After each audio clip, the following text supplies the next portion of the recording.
Hammer Down Racing Report. And now your hosts, Scott Hammer and Ron Miller. Welcome, race fans, to the Hammer Down Racing Report.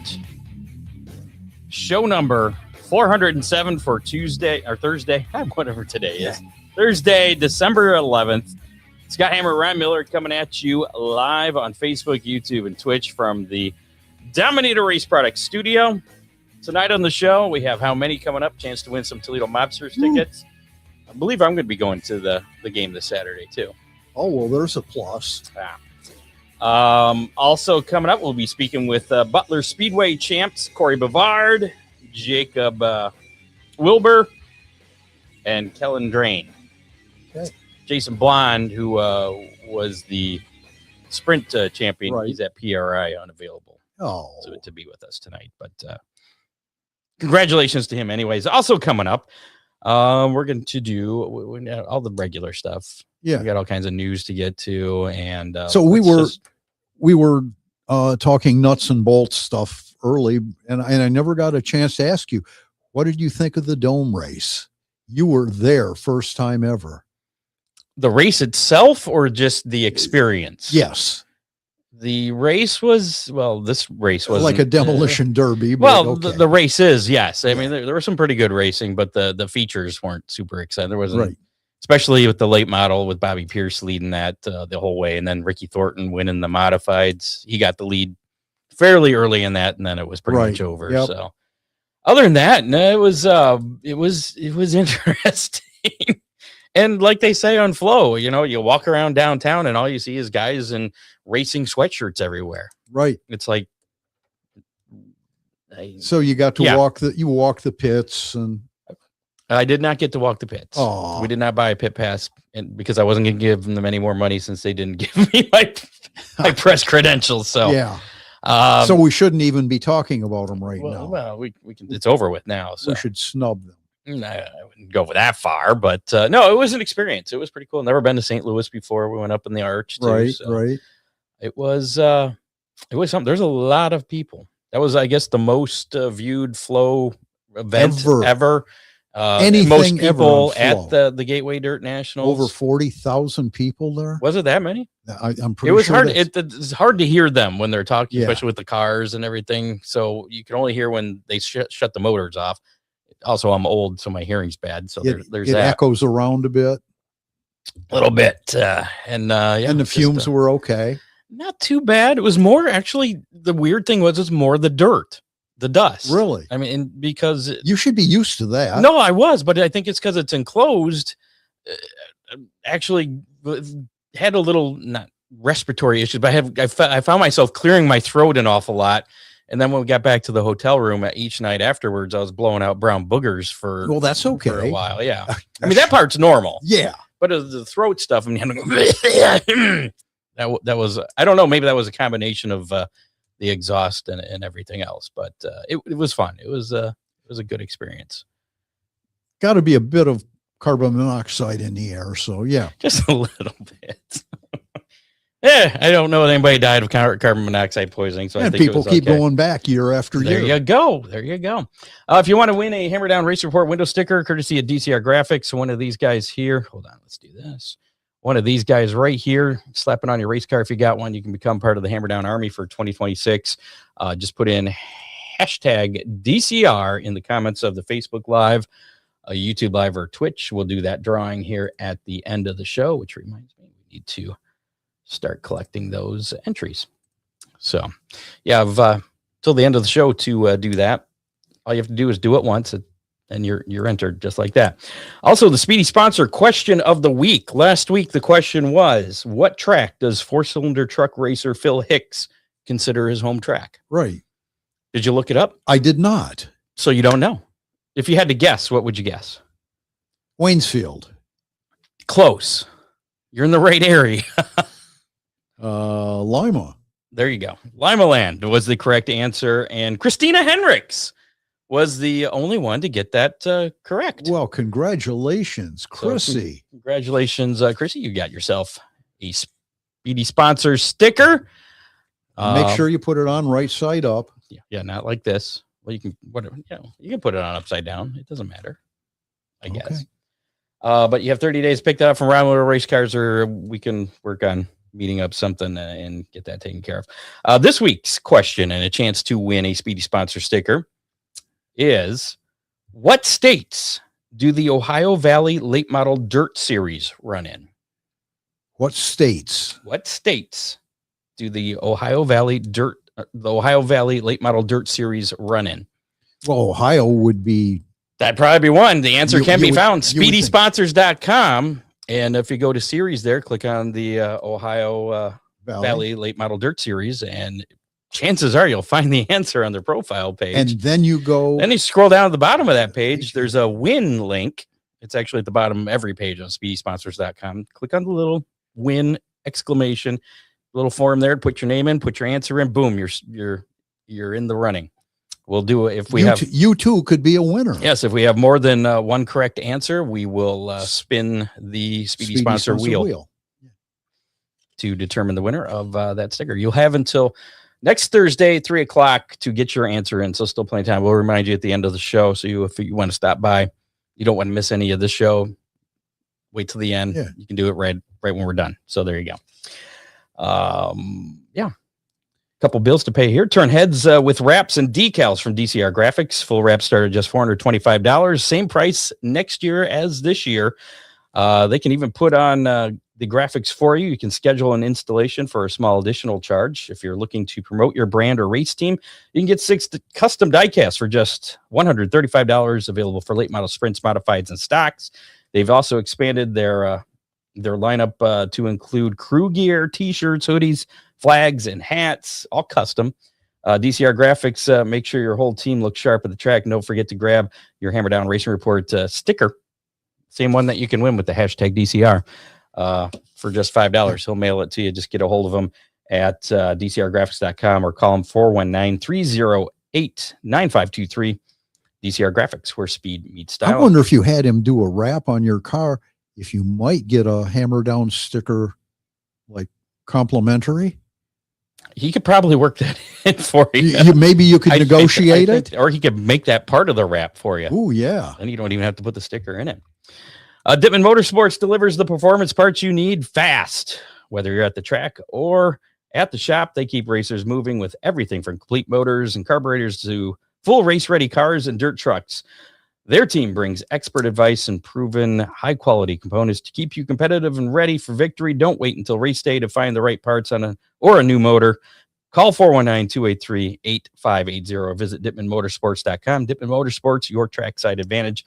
Also have to mention Oakshade Raceway, Dominator Race Products, Ryan Miller Race Cars, Magic Moment Entertainment, Freeze Frame Photos.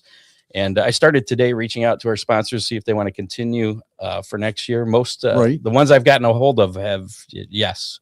So why wouldn't they? Exactly. I don't know. But there's a couple I'm still waiting to hear back from. But it's best deal in motorsports racing. There you go. And I grandfather everybody in. We did raise the prices back in May. Right. But everybody's still grandfathered in at their current prices. So as long as you stay, we don't raise prices. Nobody asked to pay more. We probably wouldn't refuse that, because our costs don't remain the same, but whatever. Let's go over a little bit of racing that happened this past weekend before we get to our first guest, which will be Corey Bevard here coming up momentarily. That would be that. Racing Roundup. All right, Perth Motorplex running this past weekend. Friday night, Matthew Lofton winning the LS1 Sprint Car Feature event. Blake Walsh, winner in the Wingless Sprints. Daniel George Kennedy. I think that not familiar. It's a hyphenated name. Winner of the V8 Dirt Modifieds, and then Saturday was Caden Manders, winner of the Western Australia Sprint Car Championship. Also winning the Speed Car Feature was Caden Manders. And Brent Vosbergen, late model winner. Matthew Iwanow getting the win. The Wingless Sprints, High Tech Oils, Toowoomba Speedway Saturday. Riley Smith getting the win in the 360 LS Sprint Cars. Zane O'Toole, your Wingless Sprint winner. Brock Atkins winning in the Super Sedans. Tires and More Esperance Speedway, and Saturday the AMCA Southeast Open, Murray Parsons Jr. getting the AMCA's win. Jeff Paul winning in the late models. Jamie Goodwin, your Formula 500 winner. Of course, we were talking about this just a little bit ago. The Kubota Gateway Dirt Nationals at the Dome at America Center in St. Louis. Thursday night, Bobby Pierce getting the main event win. Ricky Thornton getting the win in the modifieds. Friday, it was Ricky Thornton getting the win in the late models. Mike Harrison winning in the modifieds. And then Saturday, a repeat of Thursday with Bobby Pierce getting the big win there. $70,000, I think it was, for winning that. And Ricky Thornton Jr. winning the modified feature there. Max Verstappen won the Formula One race in Abu Dhabi. Lando Norris winning the F1 championship for the first time in his career. And the Snowball Derby happening Monday. I tried watching it in the car on the way back on Sunday. Rain, fog. Those poor guys. Yeah, finally got it in. Stephen Nasse getting the win, but Ty Majeski, I guess, led most of that race. Right. And then got the black flag after jumping a late restart there. Which, controversial late. Yeah, he said he had videos and everything to dispute the call. I saw it once. It was like, I don't know. I mean, it wasn't blatant. I wouldn't put it that way, but I mean, whatever. We're not the ones that make that call, and the call was made. From race day snapshots to custom gift items, Freeze Frame Photos delivers snag stunning action shots, celebrate your victory lane moments, and best of all, you can turn them into any of them into one-of-a-kind gifts. They have everything from custom canned koozies, tumblers, wood plaques, slate prints, magnets, buttons, and more. Customize them with your own photos and graphics. Call Charlie now at 419-407-6994 or visit freezeframephotos.redframe.com to view all the photos that, not all of them, but the more recent ones that Charlie's taken there. Charlie and crew, I don't mean to short his crew there. Freeze frame photos, special moments frozen in time. And whether it's late model, modified, or street stock, everybody part counts. That's why you should choose Dominator Race Products. Saw Bentley. Did you? At the, he had a booth set up there, was a big sponsor at the Gateway Dirt Nationals. Now, was his booth in the pit area? No, they had him set up around the concourse, okay, around the outside there. Did an M&M thing around the outside. They are the go-to source for hood scoops, roofs, wheel covers, nose and tail components, body fasteners, and more, all engineered tough for the track. Their ultimate body panels and spoilers were put to the test at the Gateway Dirt Nationals this past weekend. Probably could have picked up a lot of used spoilers as a fan. But, I don't even know why they bothered to put them on. Order online anytime, DominatorRaceProducts.com, or visit your local reputable race shop. Or call 419-923-6970 for quality race parts that keep you dominating the racing field. Trust Dominator Race Products. The biggest thing was during qualifying was Mike Marlar when he backed it into the fence and it ripped the fuel cell out. I saw that on TV. Oh, man. And that was shortly after, I think it was Garrett Alberson had backed in and just ripped the whole deck off. Yeah. He was not nice to that really cool body. And there was only one real bad wreck with David Hess, I believe it was, in the modifieds. Mm-hmm. Got over the fence, tangled in the fence, and then rolled over a few times. And they actually had an in-car. I don't know if you saw the video, or if you can find it if you look for it, but knocked the wind out of him pretty good. Well, bet he did. He was a little out of it for a bit, but luckily he was okay. Yeah, the announcers were screaming, "Oh my God, the worst wreck I've ever seen here at the Dome." And Charlie Mefford, I believe, was in that race too. Yeah. I didn't even see him, but he slid hard into the end of one of those K-rail cement barriers and ended his weekend. So tough break there.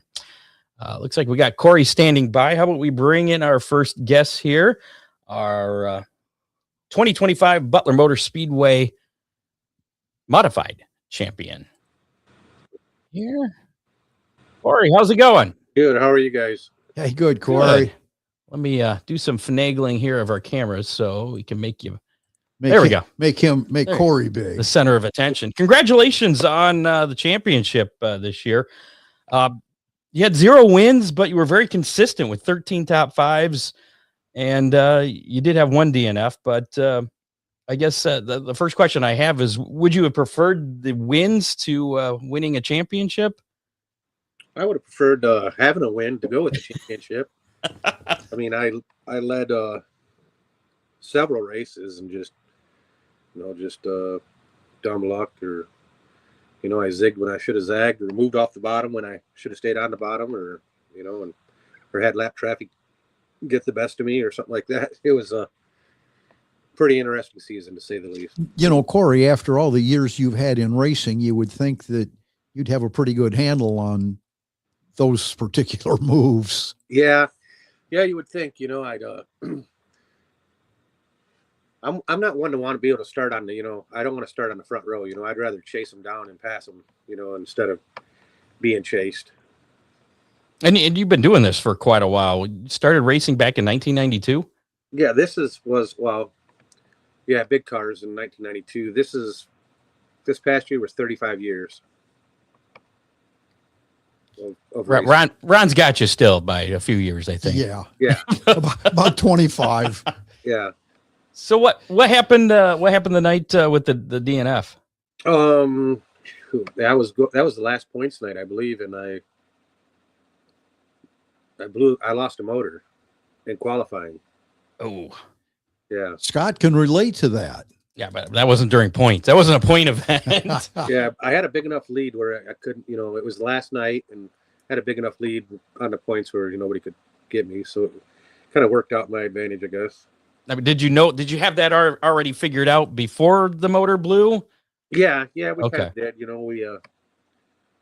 wanted to go into the last night, like 130 points ahead, and we ended up going into the last night 135 points ahead, and the most they could make up was like 110 or something like that. Still not the way you want to end the season, though. No, absolutely not. We was hoping, we've only got a fresh one motor, and now here we are, got to build another motor. So what were your goals at the beginning of the season? Were you planning on running for the championship there at Butler? No, I wasn't. We kind of just, were wanting to, just race. And if it happened, it happened. And if it didn't, it didn't. I've already won a championship in the modifieds, and it was, I'm to the age now where I don't have to chase points, I think it's time to slow down a little bit and just race. So you used to run sprint cars, and you kind of made the switch over to mostly modifieds, I guess, in about 2010-ish? Yeah, I ran sprint cars for 7 years, and then in 2007 I had what they call sudden cardiac death in my sprint car. And after that, it kind of, like, everybody was like, oh, maybe it's time to slow down and do something different. So we went late model racing for a couple years. Late model racing, that's slower. Okay. And then Butler had them for, I don't know, 2 or 3 years.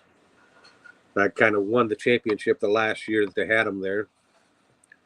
And then after that, when they got rid of them, I kind of traveled down to Oakshade and ran a couple times or some. And then when Butler got rid of the late models, we went modified racing. No, I'm assuming you're enjoying the modifieds because you've been doing it for a few years now.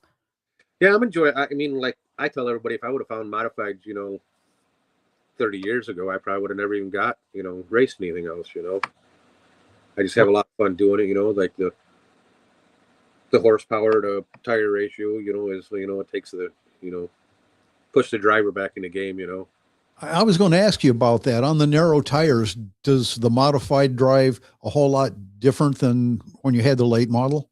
Oh, yeah. Yeah, it's way different. It's more of a finesse deal than versus, just relying on a 14-inch wide tire or whatever, to do most of the work for you. Do you ever see yourself moving to a different class at any time, or even moving down maybe?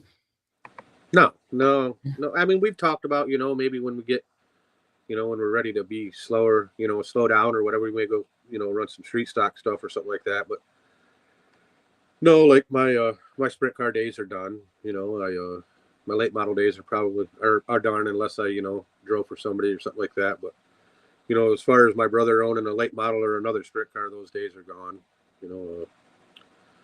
I got in a sprint car at the Butler's open house at the beginning of the year and turned a few laps, and kind of brought back some memories, but it's like my wife says absolutely not. So The boss. the boss, you're right, the boss. Now, we got a text on the Hammer Down hotline of a question to ask you. And originally, I didn't understand it, but I got a little bit more clarification on it. The question was, and this is the exact text, Corey, what is the craziest thing you have ever seen in the flag stand in all of your years of racing? Now, when I first read that, I thought, did he use to flag or something? And then I got more context of it. It was something that happened in the flag stand shortly after your event there, I guess. Do you know what I'm referring to? No, I don't. Something that has to do with clowns, I guess. Oh yeah. Well, that was after my second heart attack. Because in 2018 I had a heart attack. I had just won the heat race and came off and told my wife, I said, man, I don't feel very good, and I was having a heart attack. So, and then when I came back, I think it was Matt, the flag man, had a clown mask on in the flag stand, and I don't do well with clowns. So, were you pissed or were you amused by that? Oh, I was amused, but it was like, oh, what the hell's that up there? So, yeah. Nice. So what are the plans for next year? Back in the modified, you gonna travel elsewhere? You gonna defend the title there at Butler? Or what do you have in mind? I'm gonna go back, and I'm not gonna race for a championship. My brother and I have,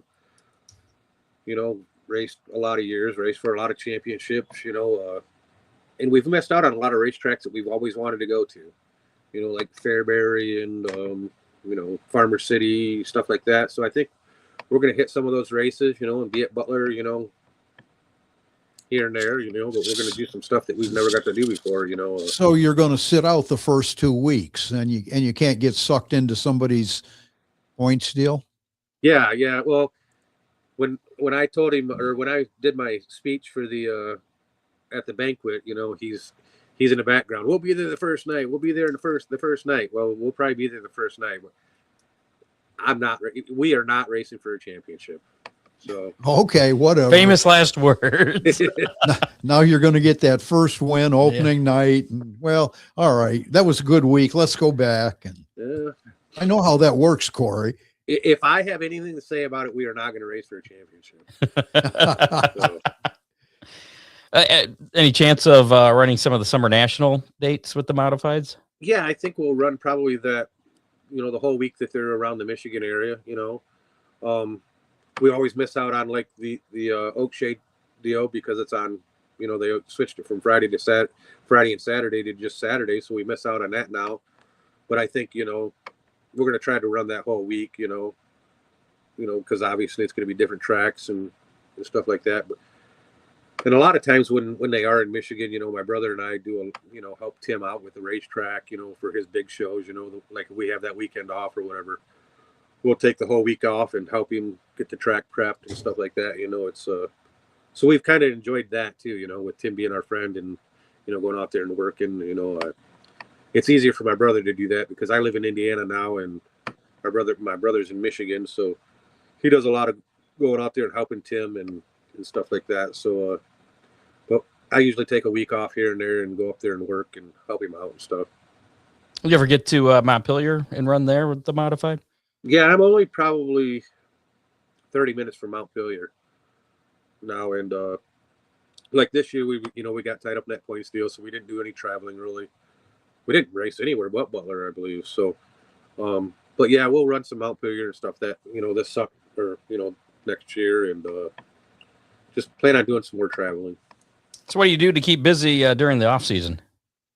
Well, I actually build sprint cars for a living and sprint car rear ends and stuff like that. So I stay pretty busy, at work and rebuilding everybody else's sprint car rear ends and, do some modified rear ends and stuff like that. And, I kind of give my winters to my wife, so we do a lot of, we do some traveling, go on some cruises, go on vacation and stuff like that. So that was part of the deal, she gives up her summer and I give up my winter. So It's about compromise. Yeah. yeah. Any sponsors or other team members you would want to give a big thank you for helping you out for this championship season? Yeah, I mean, my biggest thing is my brother and my sister-in-law, Allie and Abby Bevard. They own the whole operation, and I'm just lucky enough to be able to drive, for my family. I've had a lot of car owners through the years, and being able to race, just to be back in a family car is great. I owe them the world. Becker and Scrivens Concrete has been with me for my whole racing career. Without them, I wouldn't be able to do it. I got Groves Real Estate, Smith Sand and Gravel, just several. I mean, several sponsors. That just have stuck with me through the good and the bad. I've been pretty fortunate with having great sponsors. Do you have any merch? Yeah, I do. You can buy it on Angry Duck website. I got shirts, sweatshirts, zip-ups, hats, hoodies. I mean, pretty much everything on there. You can go to angryduck.com and just type in my name, and it pulls up all my merchandise. They're good. You probably still have time to get stuff for Christmas for Corey Bevard fans. Yeah, it's a pretty quick turnaround, and then they just, I don't know, a couple weeks ago they put up a new championship shirt that they had done up, and it's really cool. So people want to hit up Angry Duck, they're more than welcome to, and buy some merchandise. Awesome. You mentioned possibly getting some other tracks next year, even over in Illinois. Is there one event next year you're most looking forward to?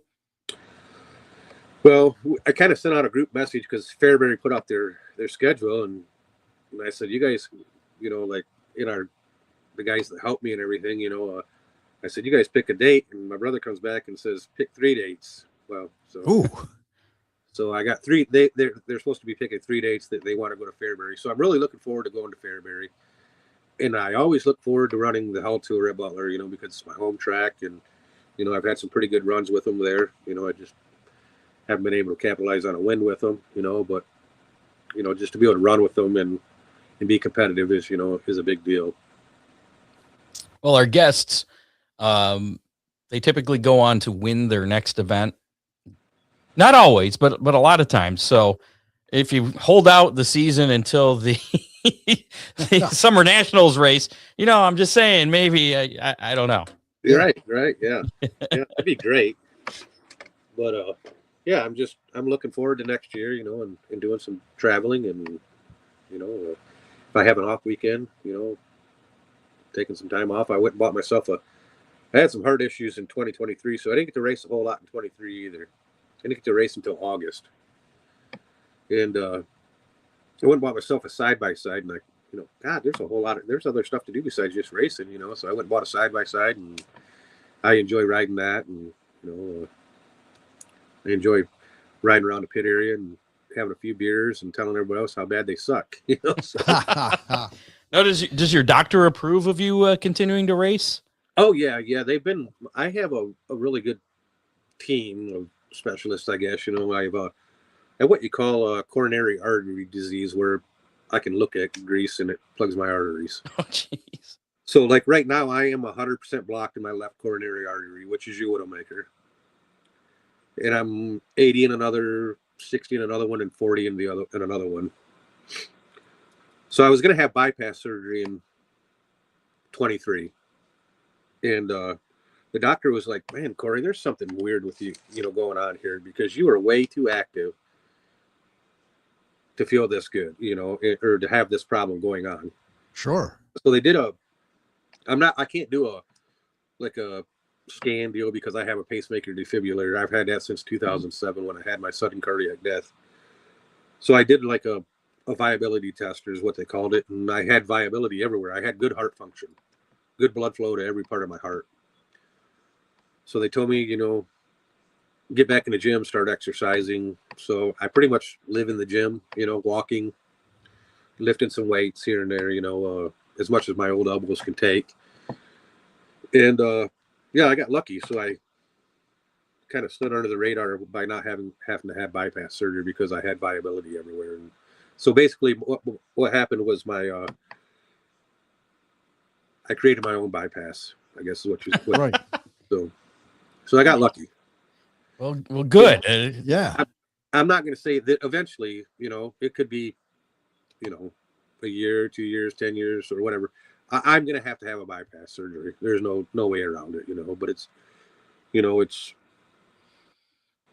I say that I'm okay with it, but I'm, when it happens, when it's that time, I'm not going to be okay with it. I'm sure of that. So, but I got a really good team of doctors, that really keep a good eye on me. And my wife works in the medical field, so I don't get away with a whole lot with her. So, well, I understand that. Well, so the racing isn't causing any of it's not clogging your arteries or anything. No, it's, when I was racing sprint cars, I was gone, 3 or 4 nights a week, racing. And, basically that's what I did for a living when I was younger. So it was all the junk I ate out on the road, and it was hereditary, basically. My real dad had passed away at the age of 48 from a heart attack, so it's in my genes, my brothers don't have any of this, so he's lucky, but oh yeah, I just look at a cheeseburger and it clogs me up. So I suppose that's good as opposed to looking at a cheeseburger and your mouth waters. So yeah. So, but no, I feel good. I'm obviously 50 years old, but I get around pretty good yet and got all kinds of energy. So I'm gonna, I don't want to race. I want to race as long as I can, but the championship deal, I think we're done with that stuff. I just want to race when I can and just have fun again. Last year was probably the most fun I've had in a long time, Personal experience, racing keeps you going. Yeah. And when you have the doctor, tell you, Corey, you need to start living your life, and enjoying life, like I really took that to heart, in 23, and I've made sure that I've had fun ever since then. And even the guys that work on my car and stuff, like my race shop's still in Michigan, or is in Michigan at my brother's. So the guys I got a good group of guys that, work on the car, and they're like, this is way more enjoyable now that you got a different outlook on life. I've been pretty fortunate with having good help. So that's awesome. Well, keep on racing. Yeah. It makes a difference. Stay healthy and keep racing. Now, Ron, are you still racing? Yes, sir. Well, when he doesn't have broken equipment. Yeah. Well, and I got some pretty nasty burns on my leg. And you said that you have family members, your wife is in medical, and I've got 6 granddaughters and daughters that are nurses, and I got some pretty nasty burns on my leg, and they kind of oversaw it. I had a 2-month hole in my racing this summer. Right. I got a daughter that's really good at driving, Madison. If I could get her to come back home and race, I would probably be done. It's just, like I don't have anybody, like my nephew, he's really a really good driver too, but he's so busy with work and stuff, and he just don't have time to come out, and drive and race and stuff. So like he'd like to, but like, I feel like I'm holding up the whole deal, waiting for somebody else to kind of take over. So yeah, I understand that one. Just keep on going, man. Yeah. We got to get going here, Corey. Congratulations again on the modified championship there at Butler. Good luck in everything next year. Hope you get to Fairbury there at least once, maybe a couple times, and have find some success out there as well. Have fun this coming summer, and don't quit. Yeah, exactly. I appreciate you guys having me on. It was a good time. Absolutely. Thanks, Corey. Win another championship. We'll have you on again next year. Yeah. No. All right. All right, guys. I appreciate it. Yep. Thanks. See you, Corey. Thank you. Bye. All right. There you have it. Corey Bevard. Yeah. Your 2025 Butler Motor Speedway champion there. Coming up, we got Jakob Wilber in the green room standing by. We'll get to him momentarily. First, got to mention the 50th season at Oakshade Raceway has been completed. Oakshade Raceway, we'd like to thank all the drivers, crews, and fans that supported them this season. The Oakshade Raceway the Oakshade Raceway. Oakshade Raceway. Apparently, I didn't proofread this. Oakshade Raceway is already working on the 2026 race season with a few dates already posted, including the Barney Oldfield race, which will be an American late model Ironman series event. The birthday race also posted, and unofficial opening night, which is always the last Saturday in April. So Right. no surprise there. You can check out those dates at oakshaderaceway.com. And you can also follow along to keep up to date on their social media at Oakshade Raceway on pretty much everything. Yeah. Oakshade Raceway, where the fastest meet to race. And if you ever need a wedding or event DJ, look no further than Magic Moment Entertainment. Magic Moment will make your event magical. Ron Burt keeps decades of DJ experience, smooth planning, and professional grade entertainment to your big day. He brings that to your big day. Mention the Hammer Down Racing Report. You'll save $100 off your DJ service. You can rest easy knowing there are no surprise charges. No fees for mileage or lighting, and full liability coverage included. That's no mileage as long as you're in Ohio, Michigan, Indiana, or Kentucky. Magic Moment is here to make your event unforgettable. Give them a call, 419-594-2261, or you can connect with them on Facebook under Magic Moment Entertainment or Ohio Sports Blitz. And you can check out his... Did you see that Ohio Sports Blitz is in the house? He is in the house. Yeah. I was just thinking high school football season's over. It's probably been over for a while now. Don't mess up his spot though. If he's still listening there, let us know if you do basketball. Right. I don't know if he does basketball. I think he does.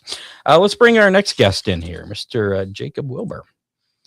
Congratulations on the Street Stock Championship.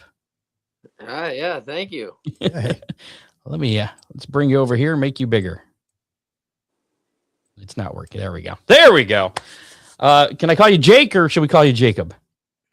Either's fine. I usually go by Jake, but it doesn't matter. All right. We'll call you Jake then. Top four in points this year. They all ended up within 50 points of each other. You, of course, at the top. Were you doing any point watching coming down that final stretch of the season there?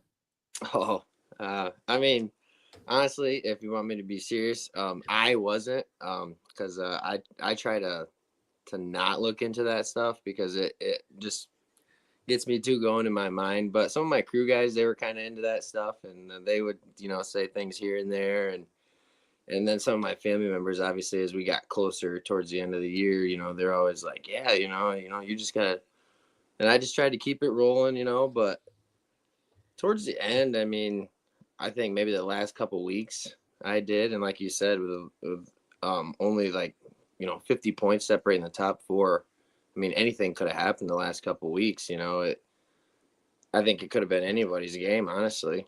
How hard is it to focus and block out all that outside noise?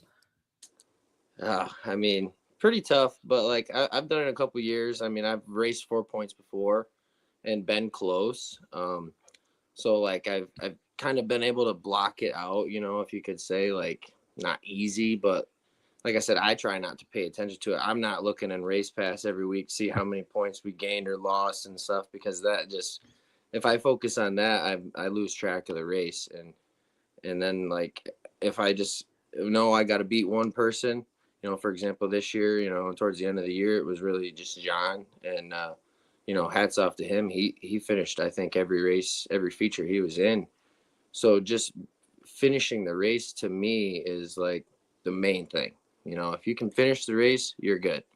And then obviously beating the cars that you need to beat is, very important. But as far as, blocking it out entirely, finishing the race and then maybe beating, the car that you need to beat, that's what I focused on. And obviously this year it worked out good. So, I just kind of tried to just do what I do every week and have fun, basically.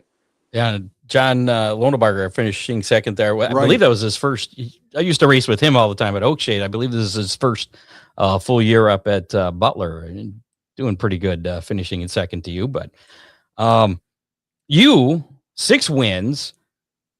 Worst finish was 9th. I mean, you were pretty consistent this entire season. How did you manage to stay out of trouble? Get all top 10 finishes? I mean, really, I think a lot of luck. Obviously, it takes some skill, right? But I think a lot of luck, and I've been in, some unlucky situations before, and I think racing kind of just goes up and down. You got good nights, you got bad nights. You got to take the good with the bad. Like you said, my worst finish with ninth. That's funny because that was actually not even in my car. That was with somebody else's car because I had car trouble. So I want to thank Jeremy Kolakowski. Without him, we wouldn't even have won the championship because there was a night I had a problem with the engine and we couldn't fix it at the racetrack, and he stepped up and let us drive his car. And it wasn't my car, that was for sure. So it took me a minute to get used to it and stuff. It was a great car, and I'm super thankful for him to step up and let us do that. But as far as staying out of trouble, we kind of were in some trouble at some times. Like, for example, the last night of the year, I was racing really hard with the car. We were racing up front, and we ended up getting tangled up a little bit and kind of, almost took ourselves out. And, thankfully, we were both able to keep going. And I remember sitting one time, like, on a caution, like, I was actually counting spots, like, oh, no, if I don't, make some moves here, things could change real quick. So, like, that was actually kind of nerve-wracking. I just had to, like you said, stay out of trouble and just, basically just stay out of trouble. Now, did you find yourself racing any different toward the end of the season? Being maybe a not little more cautious. Yeah, not taking as much chances to stay out of the trouble. Yeah, yes and no. I mean, a lot of the guys we race with, I can trust them. I trusted them, pretty well. We had some really good racing, and there's very few cars that I would not race pretty hard next to, knowing that we might rub or we might touch, but I don't think the top 10 for sure in the street stock class. I don't think you got to worry about causing too much trouble. Sometimes the lap traffic can kind of get a little hairy, but then again, they're racing on the same racetrack we are, and we got to race around them just like they got to race around too. So I think it's just, like I said, a lot of luck sometimes. Gotcha. Now, with the 6 wins, which one of those wins were most memorable from this past year? Definitely winning the Kevin Reeve or the John Reeve Memorial. I've tried a couple years now to win my dad's, and it's so tough, but to win John's, I didn't personally know John. I watched him race many years, obviously, but I don't really personally know Kevin, but the family, I've watched them race for years. I know him a little bit, and for them to put that race on, and then just knowing like the story behind John. I was actually racing. That was my first season. The year John passed away, that was my first season in a 4-cylinder, and I remember racing that night, and it was super sad. And obviously kind of going through that myself with my father. I kind of feel like not really I have a connection to it, but I kind of feel for it. And just winning that race, the money didn't mean anything to me or nothing, but going home with that cool trophy and all that and honor John was really cool and really special to me. That's awesome. So what last year, I guess you had 1 win, so it wasn't a terrible season or anything, but what was the biggest difference for you between this year and last year? What changed that? What gave you 8 more wins? Yeah, well, 5 more wins, but to end the championship. Yeah. Well, what's the secret sauce? It's kind of a long story, I could kind of go on for hours about it, but so just a little short story about everything. Yeah, going into this year, I had 2 wins total in the street stock, and my first win was my first night ever in the car. And going back to luck, that's kind of how it was.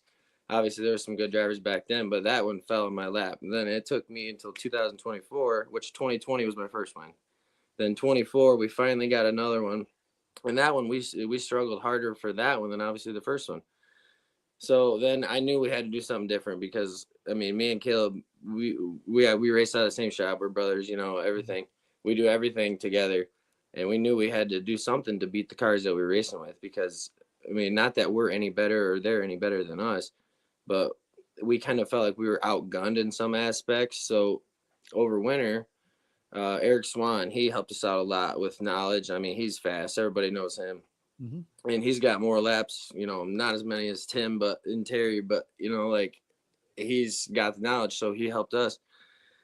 we basically took all his knowledge and did the work all ourselves and did everything from painting the chassis to putting it together to building the body. We don't build the engines, but we do everything but that.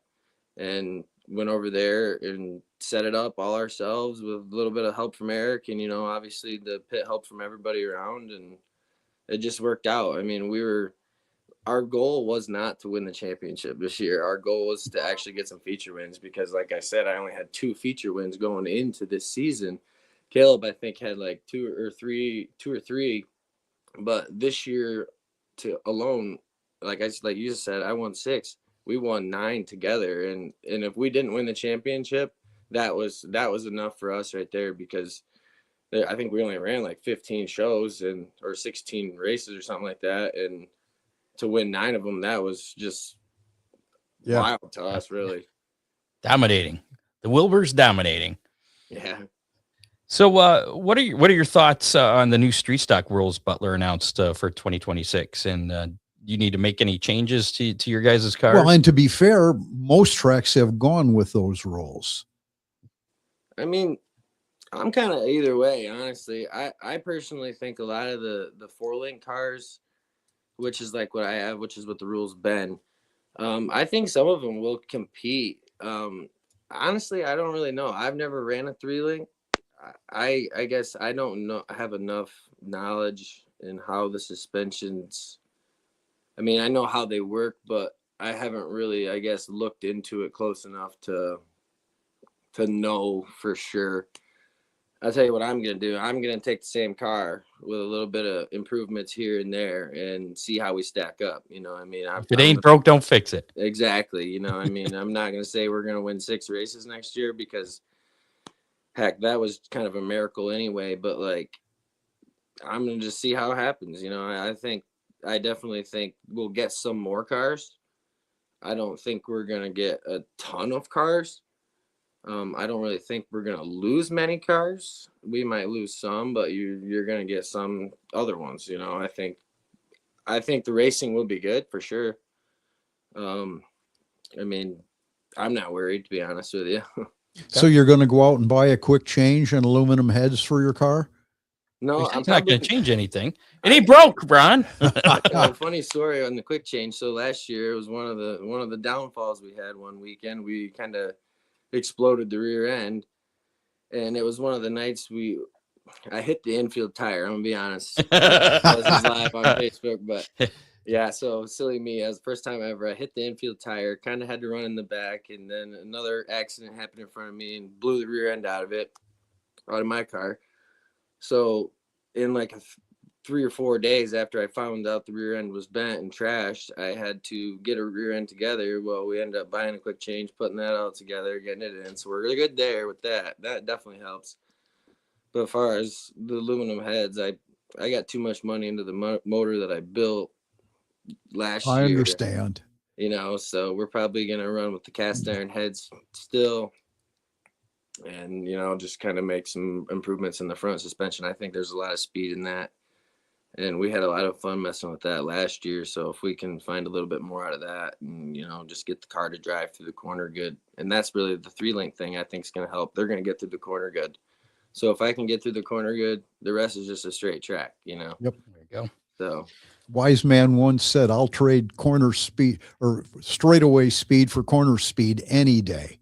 Right. That was you, wasn't it? Corner speed will win every time. So you kind of touched on it, but what are your plans as far as racing goes for next year? You going for another championship? I guess what are your goals for next year? Honestly, probably not another championship. No, I mean you guys know that alone is tough. Even to run for the championship, to run for a top 5, you got to be there every weekend, and then run good too, obviously. And I got a young family. I got a young daughter. She's going to be 3 next race season. So, it's kind of like, not that she's missing out on things, but I want to make sure that, we do things with her. And, we like to go camping a lot too. And, do a lot of salmon fishing in the fall and stuff. So there's just so much going on.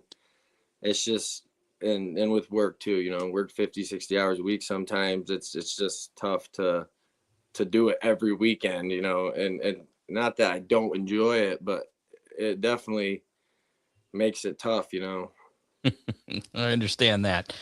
Any sponsors you need to give a shout out to, or crew members that helped you out this year? Oh yeah, I definitely want to, you know, thank my crew. You know, without Weekly and Carl and my brother Caleb and, you know, my friend Jimmy and Justin, when they can come, they live a little farther away.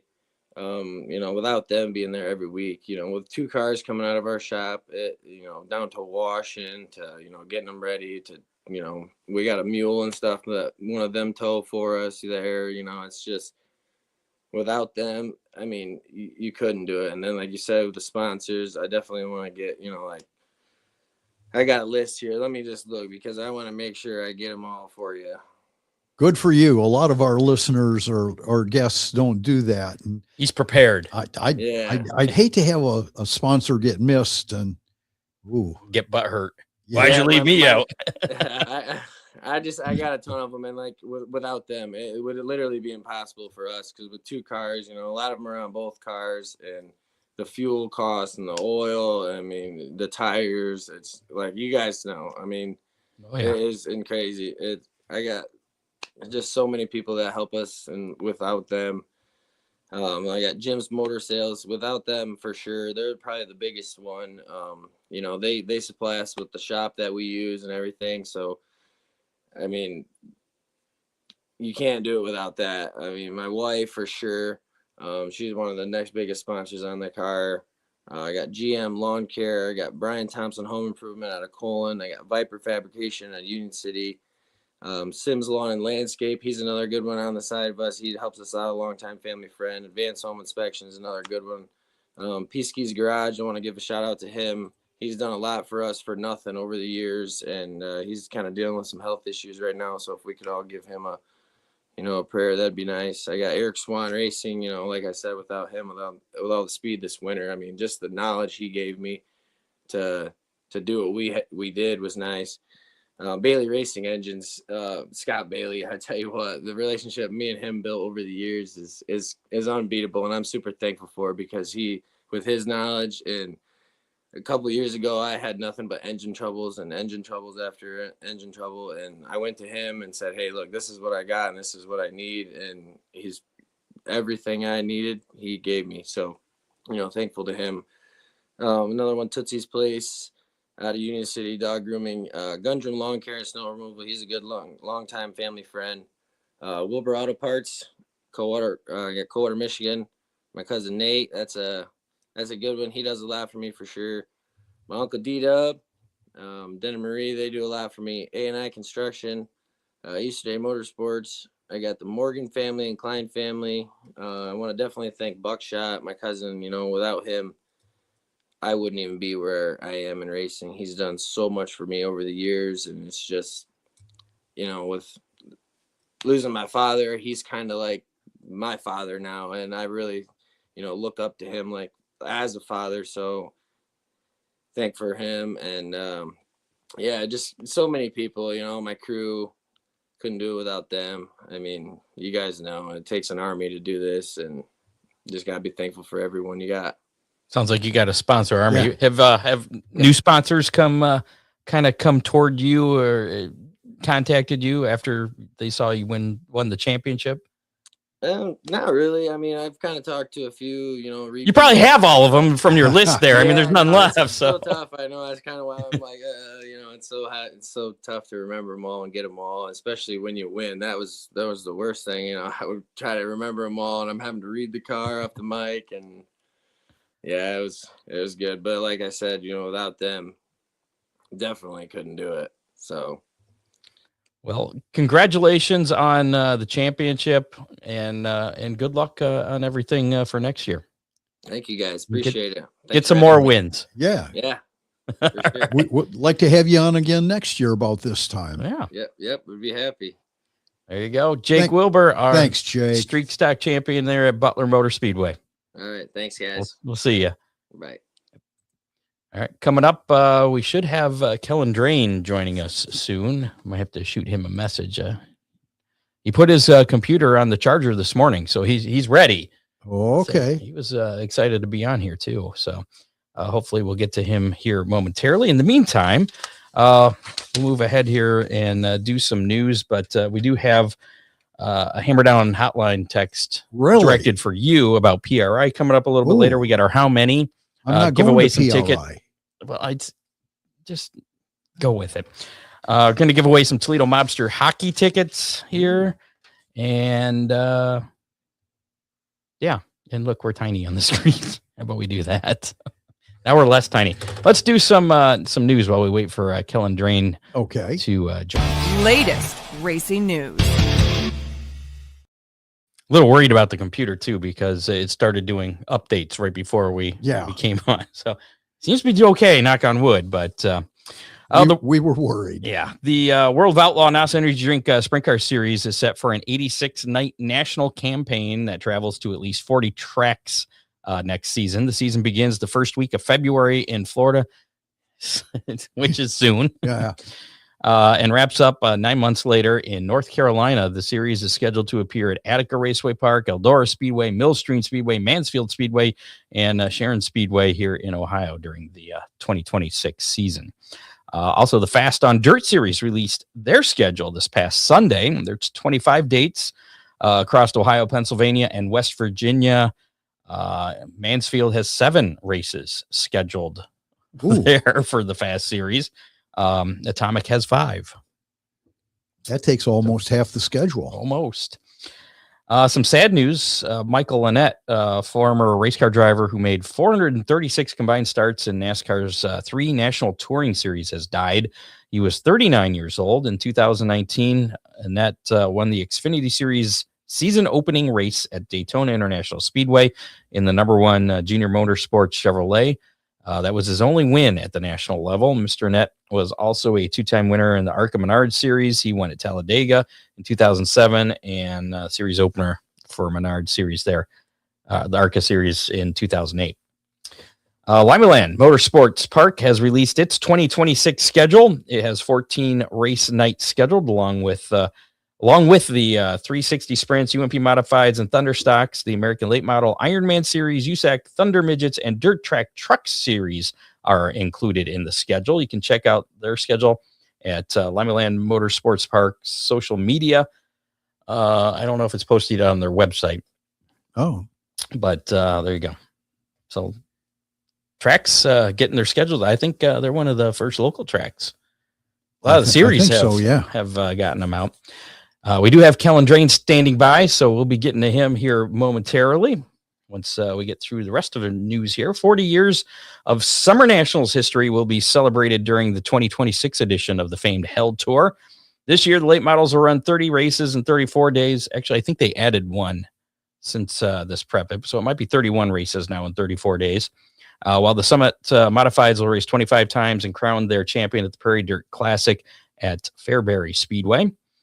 The Buckeye Outlaw Sprint Series released its 2026 schedule with 21 dates across Ohio, Indiana, and Kentucky. The scheduled area tracks include Millstream, Mansfield, Montpelier, and that's it, I guess. Check out the Buckeye Outlaw Sprint Series social media for their complete schedule.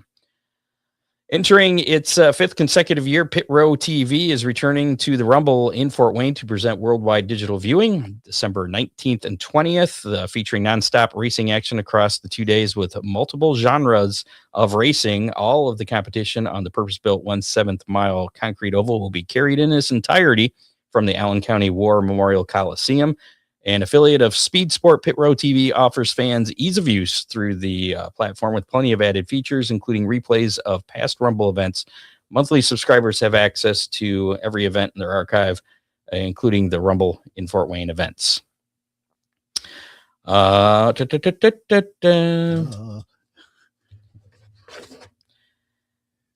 With Venturini Motorsports closing their doors after this past season, Isabella Robusto, who we had here in the studio just before the season finale at Toledo, announced she's got a full-time ride with Nitro Motorsports. Ooh. So she'll be once again competing full-time in the ARCA Menard Series. Nitro Motorsports, I guess, inherited a lot of the Venturini equipment. Yeah. What else we got here? The breaking news here. This is breaking news for today. Well, that's not breaking news. That's sleepy time. Breaking news. The NASCAR 2311 Racing and Front Row Motorsports have buried the hatchet and announced a mutually agreed upon resolution, which will put an end to their messy legal battle. Scott, I read part of the what was going on. Seemed like NASCAR was really in a bad bargaining position.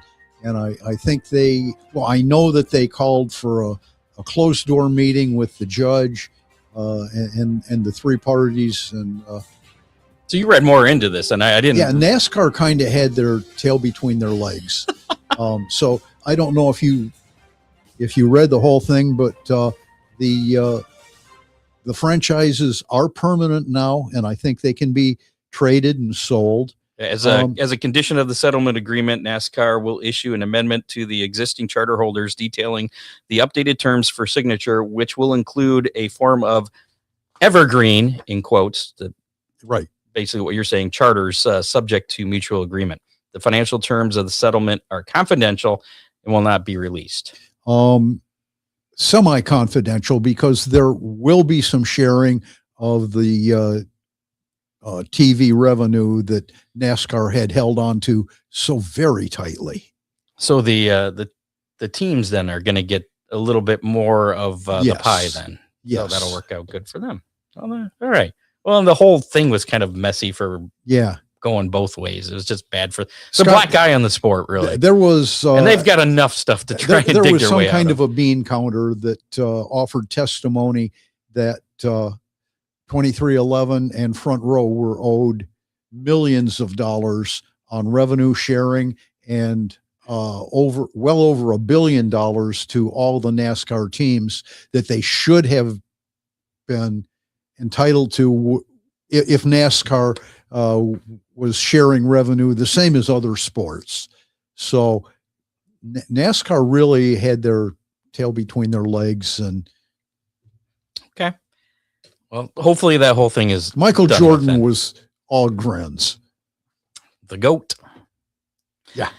Remember we were talking about a motorsports park being built near Fort Wayne? Right. It was going to be a road course, kind of a private kind of thing, and that kind of fell away. Well, now Wayne, WANE 15, it's a Channel 15 in Fort Wayne. Okay.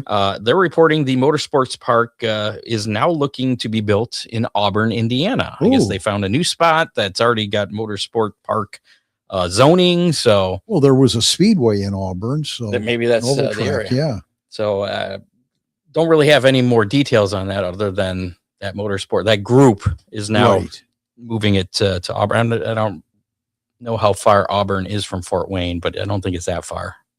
No, it's not that far. Okay.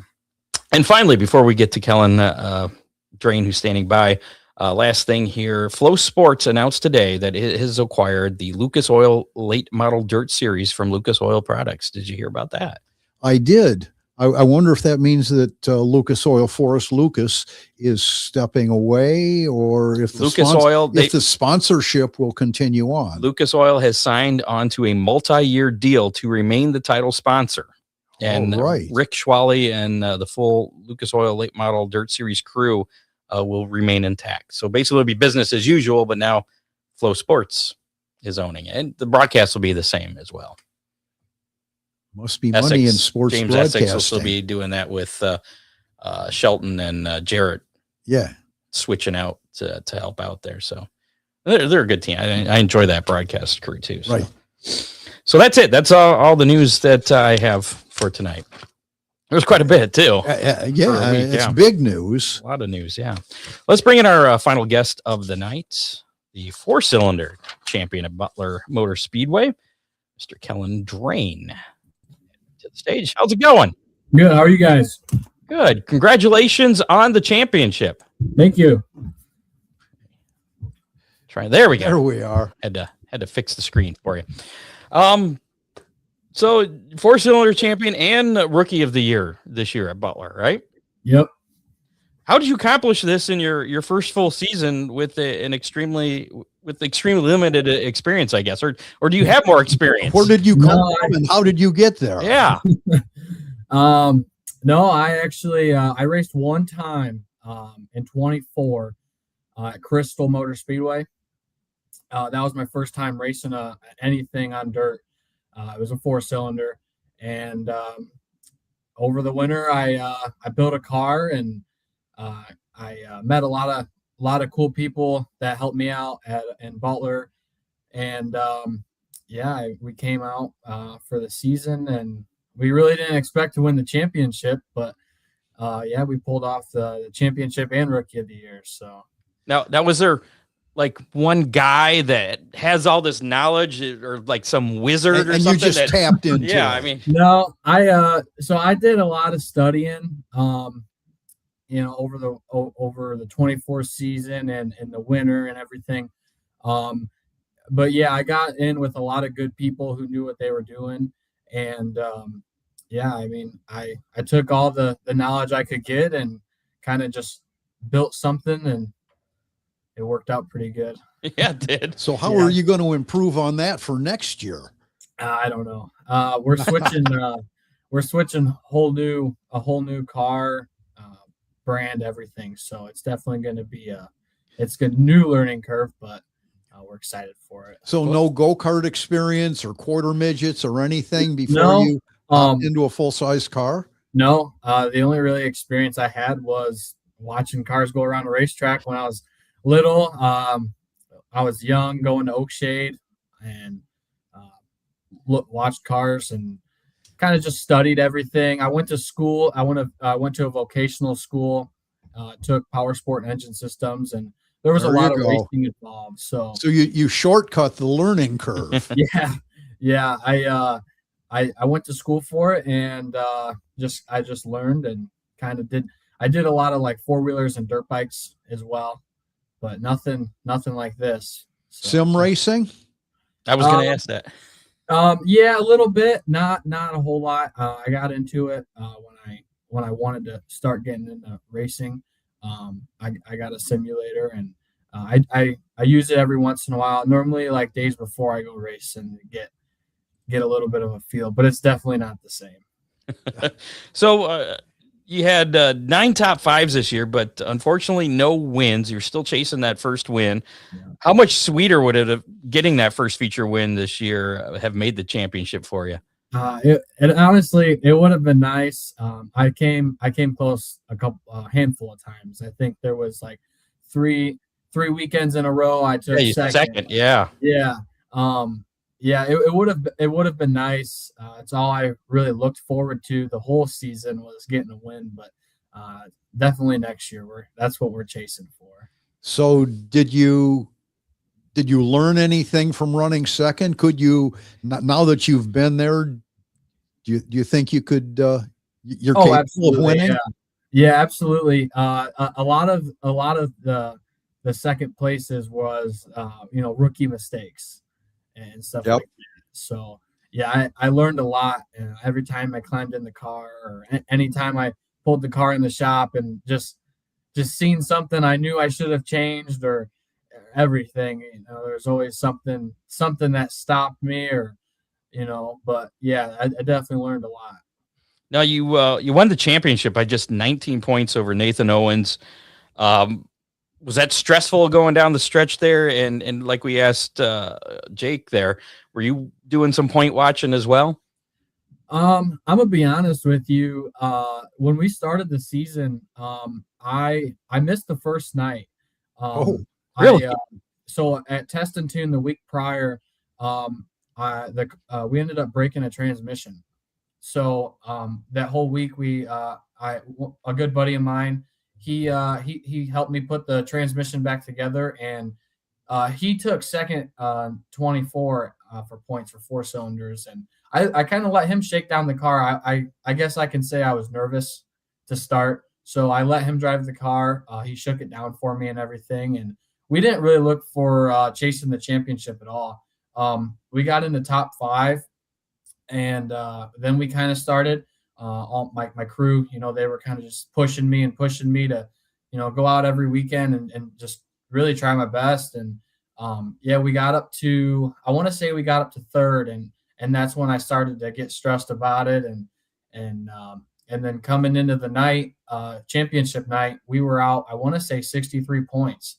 Oh, We had a big gap. And at that time, I really didn't think we were going to win it. Nathan got quick time. I got second quick. We both won our heat. So it really came down to the wire, and we didn't think it was possible. And then he ended up getting DQ'd. And I rolled. So I was going to ask about that. Yeah. How you said you rolled 3 times championship night, and yet you still won the championship. Yeah. Yep. So it was one of the restarts after a caution, and the track was And this is in the feature. Yeah, this was the feature. Yeah. It was a bottom fed racetrack that night, a single file pretty much, and the only part that had grip was the bottom. And I went a little down on the bottom and hit the tractor tire, just clipped it just enough to send me rolling. So yeah, that definitely made me know right then and there I didn't win it. I took second, went home with a junk race car, and got out of the ambulance, and I had a crowd of people standing around my car, a crowd of people just there. And, they're telling me, they heard over the receiver that the 29 got DQ'd, and I'm like, no way. But yeah, he got DQ'd, and that 12th spot that I ended up taking that night got me just enough to go 19 ahead. So it's definitely, like Jake said earlier when he was on here, luck, that's for sure. Luck or something. But yeah, it's definitely a cool story I'll be able to tell the rest of my life. there you go. Sounds like an emotional roller coaster. Yeah. Yeah. So you got out of the ambulance and you found out you won the championship pretty much. Yeah. We were standing there for a second. A lot of people kind of were just waiting for confirmation. It was a minute to confirm it, but yeah, as soon as I got out of there, everybody's standing around and, kind of congratulating me, but at the same time, asking how I'm doing and kind of upset about everything. But yeah, how was that experience? The rolling over. I honestly, You closed your eyes. yeah. I knew I shouldn't have went underneath, just because I just had a feeling that there wasn't enough room. I could have made room if I got into them, but I didn't want to cause that much of a problem. So I went under, and right before it happened, I seen that tractor tire. There was nothing I could do. I was already committed. So yeah, I hit it, and I thought I was just gonna run, hit it and just kind of stop. But we went in the air a couple times, and close my eyes and wait till we land. I've seen some pretty gnarly things from those infield tractor tires. So, did you land on your wheels? Yeah, we did. All right. Yeah, after rolling over 3 times. Yeah, that was good. I landed on the wheels, because I hear stories about landing on the driver door, and that doesn't sound good. Yeah. So is your car ready to go now? Do you still have work to fix it, or? Yeah, building a new one. Yeah, we're building a new one. The car got twisted up pretty good. So we're gonna go to a whole new chassis, whole new brand, everything like that. So plan is to run. We're gonna run Butler and Montpelier, a lot of local tracks, but we're also I'm going to chase for Rookie of the Year for Ohio Valley SCDRA. Okay. Yeah, so I'm going to run a lot of SCDRA events, and hopefully pull off a Rookie of the Year over there, and just kind of adventure out. I'm still young. I got plenty of time to go do some things out of state, so I want to do that for sure. One of our listeners wants to know, do you ever want to move up and run a late model? It would definitely be a dream for sure. Yeah. That's my favorite class to watch. I grew up around them, and I just love late model racing in general, and it would definitely be cool to run one eventually. So like I said, I'm still young, so start small and just work my way up. That would be the goal. So do you see yourself, work, like you said, work your way up, going to a street stock, then maybe a modified, then the late model, or? Yeah, definitely trying a little bit of everything. Okay. like Corey was on earlier, he's done quite a bit of racing himself, like through different classes. And that's kind of what I want to experience, the small 4-cylinder and move up street stock modified late model and stuff like that. No sprint car in that progression. It would be cool for sure. Yeah, it would be cool. You wouldn't turn down a sprint car ride, is what you're saying. Oh, absolutely not. No, it would.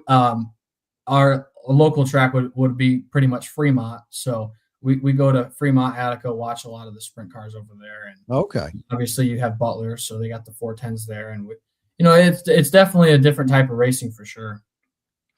Now, would you prefer wing or wingless? I haven't really watched a lot of non-wing races in person, so I don't really know, but I think probably wing. Okay. They say non-wing is they say non-wing is pretty nuts. I haven't done any of the races, but at least with the wing on top, you get something to cushion you a little bit when you roll over 3 times after hitting the infield tire. Yeah, believe it or not, that same infield tire I hit, a sprint car hit in qualifying that same night. So at least I wasn't the only one. So who do you need to thank for helping you out this season as far as sponsors and crew members? I can't thank my crew enough. Sean, Todd, Chris, without them, I don't think that car would be there every weekend like it was. I got, some eyes, James, Bucky, Mike, all those guys right there. They've been around the track, they've been around the cars, and they know what's best. And, they guided me a lot this season, especially my rookie year. As far as sponsors go, Sherry Hutcherson Enterprises, ENS Support, Todd Michael Show Horses, Drew Jones Race Engines, Mullins Racing and Performance, Sloan Built, One Stop Speed Shop, Samtastic Design and Graphics. Without them, we wouldn't have a race car. They helped out a lot, and they're gonna help out more and more. And I'm super stoked to have them on my team for however long. So definitely them. Family's everything. Can't thank my family enough. They're there for me all the time at the track, at the shop. They're always there for me, and I can't thank my girlfriend for always being so supportive to me. And all my fans, friends. It like Jake said, it takes an army. It does, and for all the supporters that show up to the racetrack and support you, it's really cool. So what's your first race next year? Do you even know what that is yet? I don't know. Okay. I don't know. We're on track to have the car ready. I just don't know really what I want to do yet. Did you get rid of the old car? Yeah, we did get rid of the old car. We salvaged a lot, as much as we could get. Oh, okay. Yeah, we salvaged whatever we could get.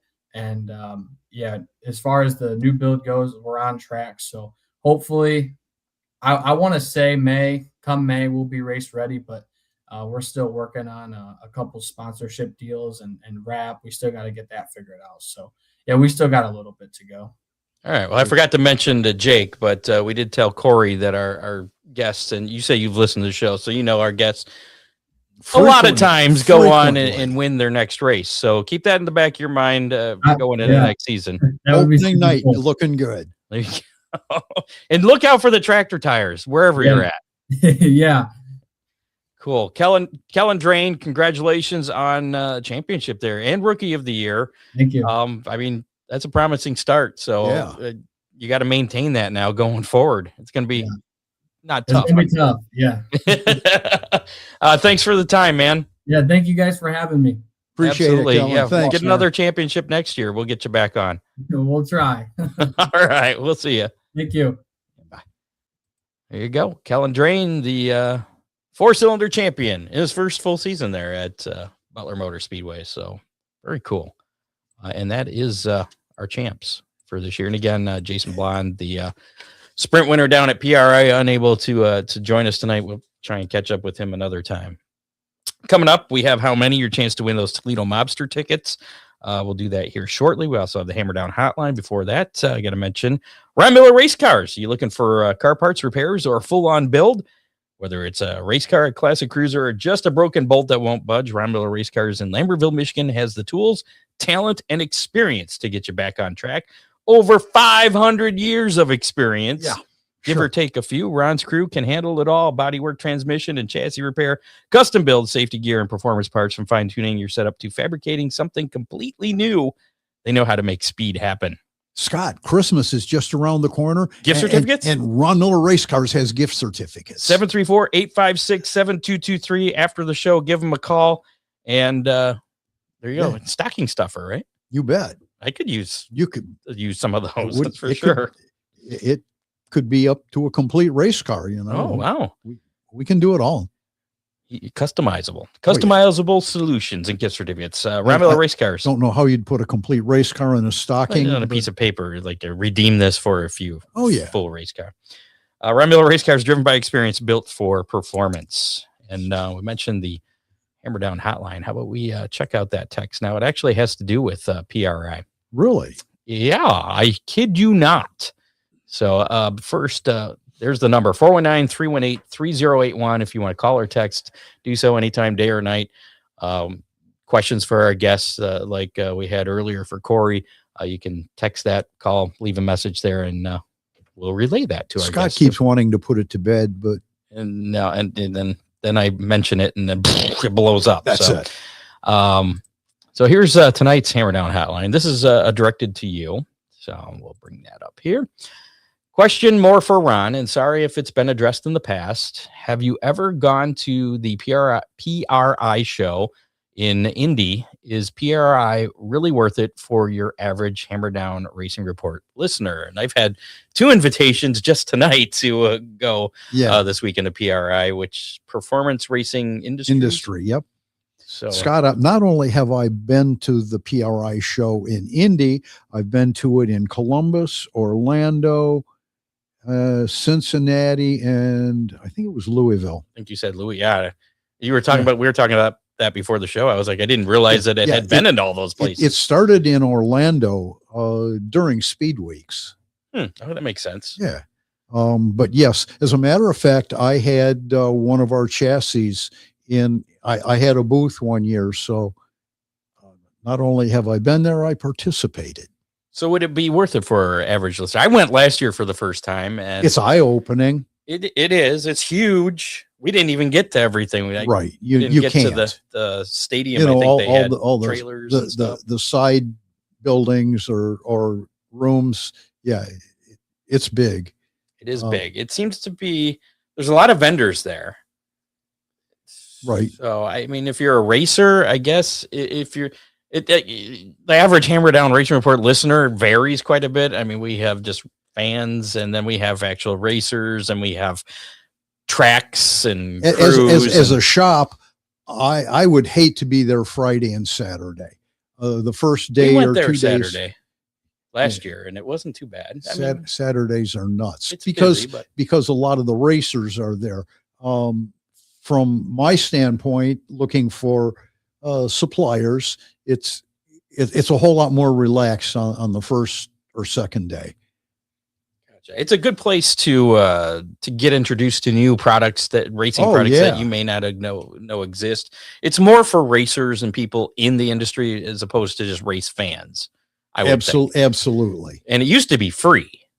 Now you have to have a membership to be able to go, which I think was like $40 or something. So it was a pretty huge increase from 0 to 40. Yeah, you know, if you're a but you get a magazine. Yeah. Yeah, like forever. I don't know. I only got one. Oh. And I get a bunch of emails. Maybe they I switched get them emails. every month.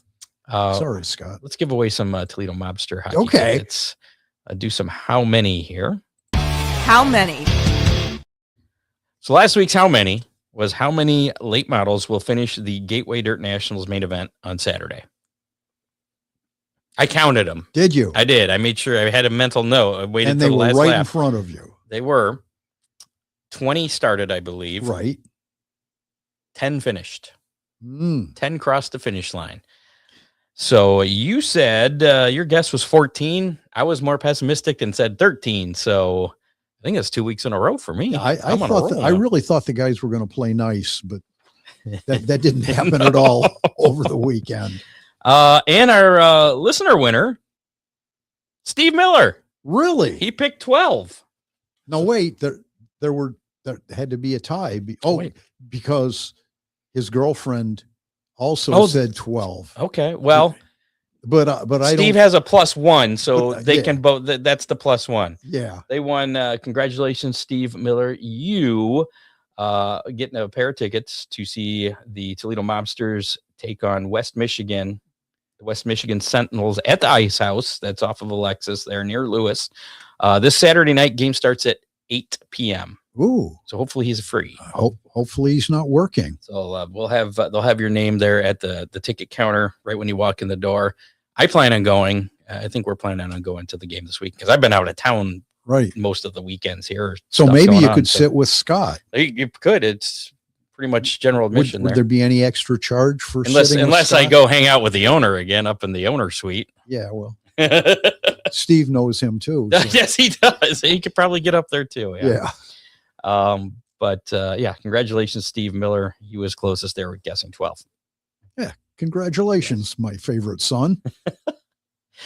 As far as next week's How Many and a chance to win tickets to the game on I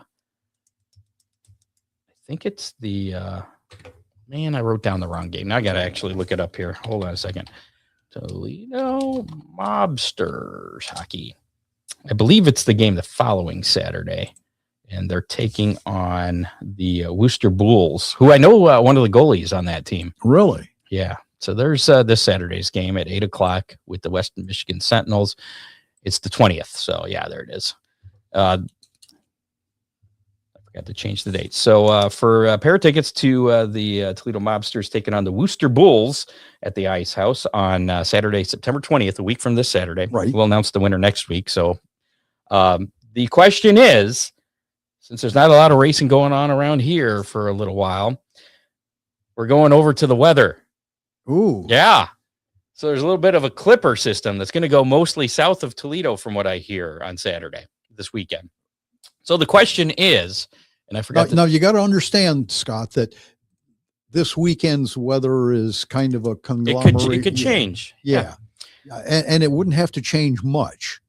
So here's the question. I didn't type it out, so listen close. I'll give you until Saturday, 3 p.m. to get your guess in, 3 p.m. Eastern time. Okay. The question is, how many inches of snow will we get right outside the studio here? We're in Sylvania, Ohio, this weekend, basically Saturday and Sunday. How many inches? I have a snow gauge that I just stuck in the backyard after all the snow melted from the rain the other day. So, and here's the catch. Don't put your guess in yet. Let's see if anybody's not listening. Do they have beer at the Ice House? Yes, I believe they do, but you have to ask for it. Have you guys discussed the rule changes with the super stocks? Yes, we did do that earlier with, I'm sorry, I'm catching up on some of the comments now with Jake earlier. Yeah, we just buy a ticket. And we oh yeah, you can for the Toledo Mobsters. Yeah, you can. I think it's $12 to get into the Mobsters. And we have not discussed the rule changes. Or unless he's talking about PRI, he could be talking about PRI. I did, yeah. Oh, yeah. Because that was a little while ago. So anyway, and we have not discussed the rule changes for the track that Scott races at. Is there rule changes? Which would be Oakshade. There's rule changes? I don't know. We haven't I discussed thought you had it. news. I was like, no, yeah, he wanted to know PRI. I'm not sure. They know they have Kia. I think you have to register ahead of time. And then when you get there, you type in your information on a kiosk and it prints out like a badge there. And that's a good question, Anthony Brown. I do not have an answer for that about the rules. Okay, so see, Chad's not listening. I told nobody put in guesses yet because I got to explain the rules here. Keeping it simple, whole numbers only. Luckily, he did do a whole number. I don't want 1.3 inches or any of that stuff because basically what I'll do is I'm going to round it up or down. So if you put 1 and we get between a ½ inch and 1.49 inches, which I'm going to eyeball it. Yeah. Then 1 is the correct answer. And if we have a tie, we'll spin the wheel and choose the winner. So go ahead and put your guess Spin the in. hammer down snowball. The snowball, I like it. So there you go. Now you can put your guess in. You have until 3 p.m. on Saturday. If you're listening to us on the podcast, I'm actually working on getting it because Spotify, you can watch the video on there and you can comment on that.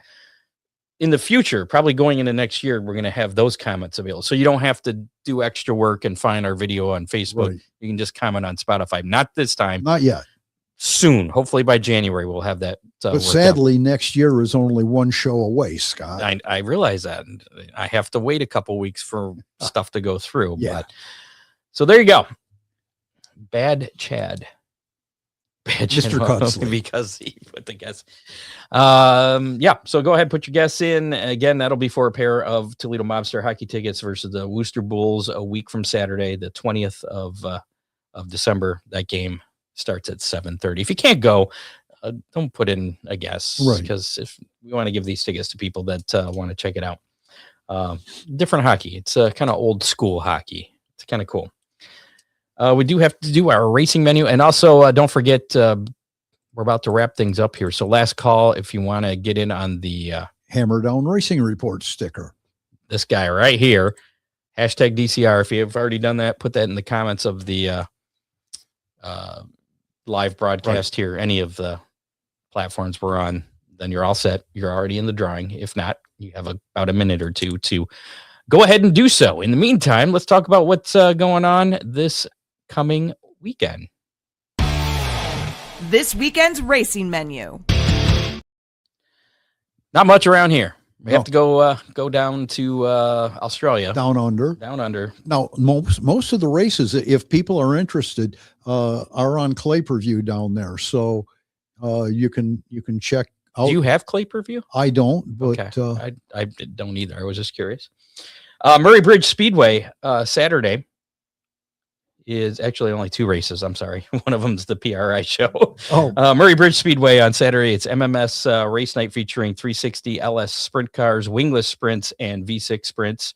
A lot of sprints. Premier Speedway also in action Saturday night. It's Max's race featuring, I don't know who Max is, but he's got a cool race featuring sprint cars and super sedans. That's at Premier Speedway. And then the performance racing industry at Indiana Convention Center and Lucas Oil Stadium in Indianapolis, going on today through Saturday. So still time to get out there. Again, like I said, we went there on Saturday last year, got through the main area, but we didn't get to all the other stuff. So allow yourself extra time. I think Scott wanted me to leave at 4, call in sick tomorrow to work, and he wants to leave at like 4:30 in the morning. So yeah, okay. I'm going to sleep, I think. I choose sleep. How about we do our drawing now for the Hammer Down Racer Report window sticker? If you put in hashtag DCR, you are in the drawing. Let's go ahead and pull that up. So it looks like you got a 1 in 10 chance of winning.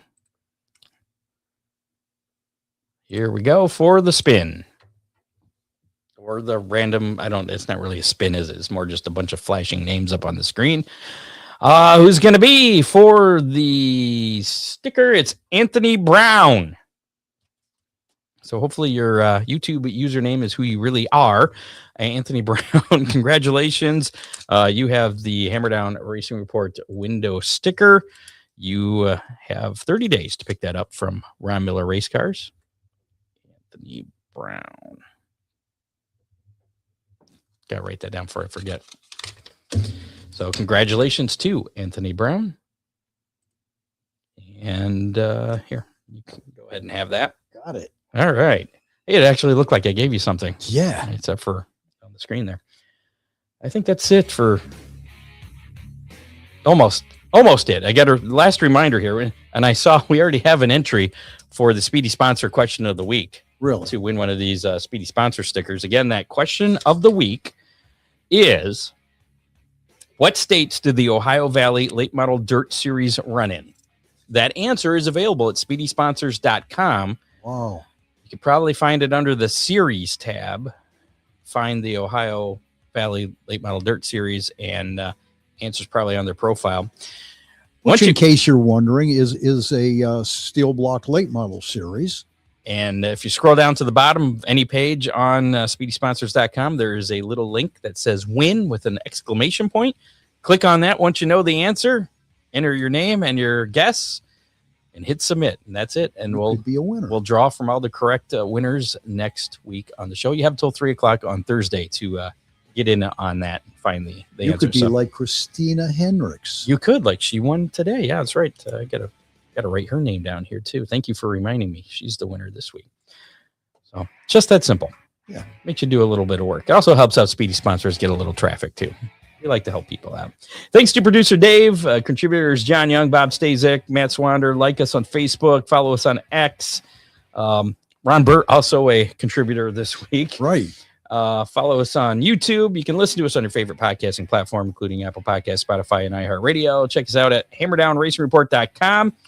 And again, a lot of our sponsors are coming back on board for next year. And I think we're going to try and be a little more involved on some of the social media during the week between shows and try and work that out.